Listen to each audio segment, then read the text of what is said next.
Usurpation d'identité.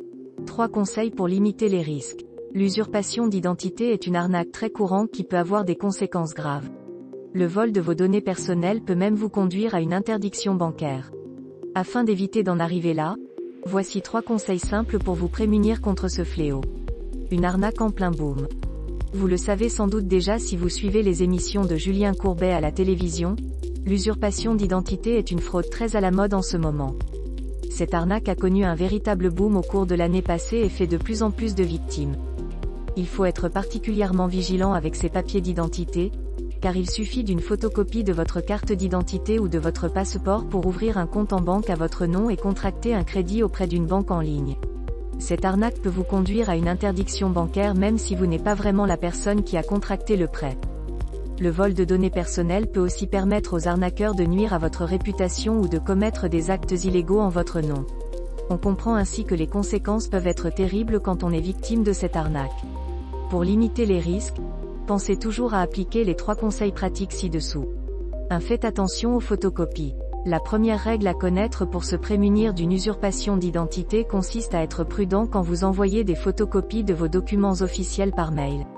Commencez toujours par vérifier l'authenticité de l'expéditeur avant de répondre à une demande et d'envoyer des informations personnelles ou sensibles par email.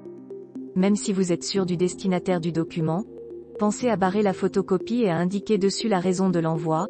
Par exemple, cette photocopie ne peut être utilisée que pour le dossier de location de mon appartement. 2. Faites attention aux papiers que vous jetez. La deuxième règle d'or pour vous protéger de l'usurpation d'identité est d'être particulièrement vigilant au contenu de vos poubelles.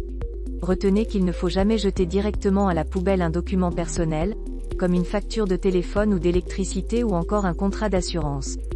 En effet, ces différents documents comportent des données personnelles qui permettent d'usurper votre identité. Contrairement à ce que l'on imagine généralement, il suffit aux arnaqueurs de disposer d'un nom et d'un numéro de téléphone ou d'une adresse. Pour limiter les risques, il est recommandé d'acheter une petite déchiqueteuse et de détruire tous ces documents personnels avant de les jeter. L'investissement est moindre puisqu'on trouve des déchiqueteuses à moins de 50 €. 3. Faites attention à vos activités en ligne. L'usurpation d'identité peut aussi se faire en ligne, via un piratage. Pour protéger vos données personnelles, vous devez veiller à choisir des mots de passe sûrs, c'est-à-dire comprenant des lettres majuscules et minuscules, des chiffres et des caractères spéciaux. Pour plus de sécurité, efforcez-vous de ne pas utiliser le même mot de passe sur vos différents comptes. Évitez les activités sensibles, comme consulter votre compte bancaire, sur d'autres ordinateurs que le vôtre. Lorsque vous naviguez sur un site dont la fiabilité est douteuse, évitez de fournir votre adresse mail principale. Que faire en cas d'usurpation d'identité? Si vous vous rendez compte que vous êtes victime d'une usurpation d'identité, rassemblez des éléments prouvant l'infraction, comme des captures d'écran et des justificatifs. Contactez les sites web sur lesquels l'usurpation a eu lieu pour leur demander de supprimer les informations vous concernant.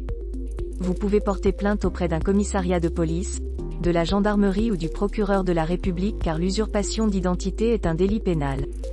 Pour en savoir plus, nous vous conseillons de consulter la plateforme gouvernementale cybermalveillance.gouv.fr, voir le lien ci-dessous.